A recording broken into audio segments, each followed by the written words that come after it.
Due to the passing of the late, great Gene Hackman, I thought I'd do a review of one of his timeless films. But which one to choose? Superman? Nah, I'll be doing that later this year for the movie coming out. Well, yes. No, let's do that one. Heartbreakers. Oh yeah, Gene Hackman is in that one. Meet Angela. Or Dolga. Or Max?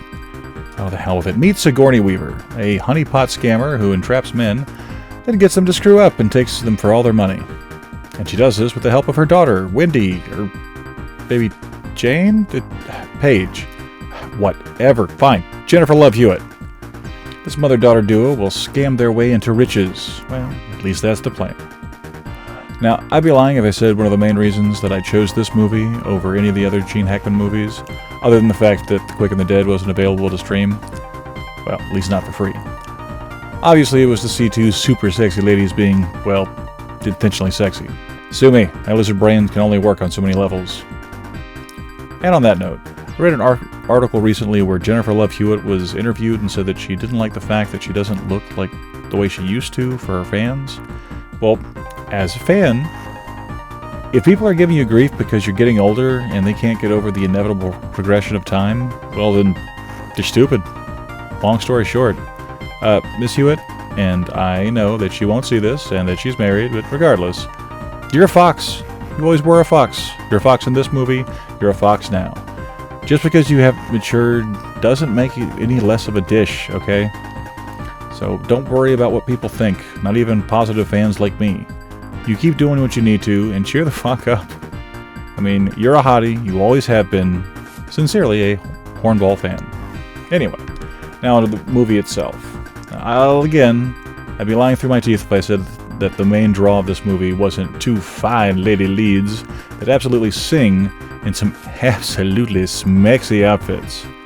And after watching for the first 10 minutes or so, I was starting to think it was the only reason to watch. This movie gets off to a pretty slow start, but once they do make it down to Florida, the movie really picks up. Now, despite my personal preference to Miss Jennifer Love Hewitt, in the looks department, of course, my favorite character is actually Jack, played by Jason Lee. His general good nature, dry sarcasm, and delivery of the same are fantastic, and he delivers that in quite a few different roles, so it's just a thing that he does. Then there's Gene Hackman, who plays William B. Tinsey, the smoker's cough that walks like a man. His performance is also a highlight. His crass and no-fucks-given attitude is quite the show, and a highlight of the movie. As for the two leads, neither character should be likable.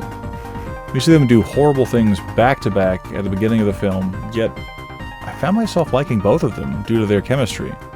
Weaver, during the majority of the film, is trying to do this, mother knows best to protect my daughter kind of thing, and when she gets Jack to seemingly do something irredeemable, her self-loathing over the action, knowing that she has ruined her daughter's chances to find a genuinely good guy that loves her and wants to take care of her, I mean, it makes me feel for her, despite the fact that she's easily the worst of the two leads. As for Jennifer Love Hewitt, she's really bratty at first, but as she's swayed and falls for Jack, she opens up and becomes a much more insecure and worried about the fact that she thinks she's going to ruin a man that she absolutely loves life. Now, all praise said previously aside, the story in this movie, it's not that special.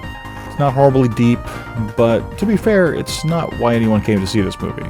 That said, it's the characters of this comedy that make the movie shine above just another throwaway comedy from the early 2000s. Is it the best comedy of its era? No, probably not. But it's a pretty good waste of 2 hours with some fine eye candy from two stellar actresses and a supporting cast that elevates an otherwise forgettable movie. If you want to check out Heartbreakers, it's on Amazon Prime, which is where I watched it. I haven't seen it on DVD in a while, so if you want a physical copy of it, you're probably going to have to order it. But honestly, you'd probably be better off just getting Prime. The cost of getting it would be about the same as just getting a monthly subscription, and hey, free shipping to boot. No, I'm not paid to say this. Anyway, if you like this video, think about liking, sharing, subscribing, all that good stuff. New videos come out at least twice a week, though I am cooking up some special stuff in the near future. And until my request list is finished, we'll be doing a third movie review each week for the next 2 weeks until those are done. Which reminds me, if you want me to review something special, leave me a suggestion in the comments, and I'll add it to my list of things to watch. But until next time, make sure you check up on your friends, your family, make sure everybody's doing alright, and we will see you at the movies.